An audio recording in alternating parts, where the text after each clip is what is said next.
காய்ச்சலுடன் வறட்டு இருமலும் வருவது அண்மை காலமாக பலரையும் பாதிக்கிறது. அதற்கு என்ன காரணம்? இருமலை சரி செய்ய என்ன செய்ய வேண்டும்? தொற்றுநோய் நிபுணர் மதுமிதா கூறக்கூடிய தகவல்களை இப்போது பார்க்கலாம். Fever, cough, running nose, body pain அந்த மாதிரி சிம்டம்ஸோட வரக்கூடிய ஃபீவர்ஸ். அண்ட் யூஸ்வலா ஃபீவர் 2-3 நாள்ல நின்றுடும். சில பேருக்கு இந்த காஃப் தொடர்ந்து இருக்கலாம். சம்டைம்ஸ் ஒரு வாரத்திலேயே சரியாகலாம். பட் சில பேருக்கு 3-4 வாரம் வரைக்கும் கூட காஃப் இருக்கு.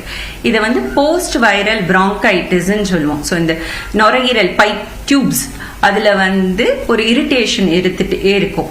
ஸோ இந்த மாதிரி ஏதாவது காஃப் பியாண்ட் 2 வாரத்துக்கு மேல இருக்கு அப்படின்னா உடனே உங்க டாக்டரை பார்க்கணும். ஃபீவர் 2-3 நாள்ல நின்றுடுச்சு அப்படின்னா well and very good. But தொடர்ந்து இருக்கு அப்படின்னா you need to meet the doctor. Maybe oxygen level கம்மியாகுது, அந்த மாதிரி டைம்ல ஹாஸ்பிட்டல் அட்மிட் பண்ண வேண்டிய சான்சஸ் இருக்கலாம். பட் அந்த மாதிரி எதுவும் இல்லை, ஒன்லி காஃப் மட்டும் இருக்கு அப்படின்னா சம்டைம்ஸ் உங்க டாக்டர் காஃப் சிரப்ஸ் எழுதி தருவாங்க. அந்த காஃப் சிரப்ஸ்ல செட்டில் ஆயிடுத்து அப்படின்னா வெரி குட். பட் அதுல கூட செட்டில் ஆகாம பர்சிஸ்டன்ட் இந்த பிராங்கைட்டிஸ் போச்சு, சில பேருக்கு அந்த வீசிங் வரக்கூடிய வாய்ப்புகள் உண்டு. அந்த டைம்ல நெபுலைசர்ஸ் இல்ல அந்த இன்ஹேலர்ஸ், அந்த மாதிரி மெடிசினல் இன்ஹேலர்ஸ் எல்லாம் கொடுக்க வேண்டியது வரும்.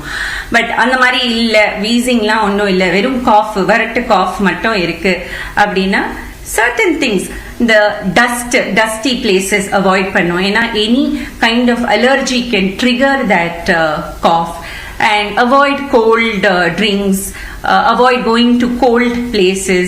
வீட்ல வெறுமை சுடு தண்ணி கூட குடிச்சா அந்த த்ரோட்க்கு கம்ஃபர்டபுளா இருக்கும். காஃப் ஸ்லீப்பை டிஸ்டர்ப் பண்ணுறது அப்படின்னா you need to meet the doctor.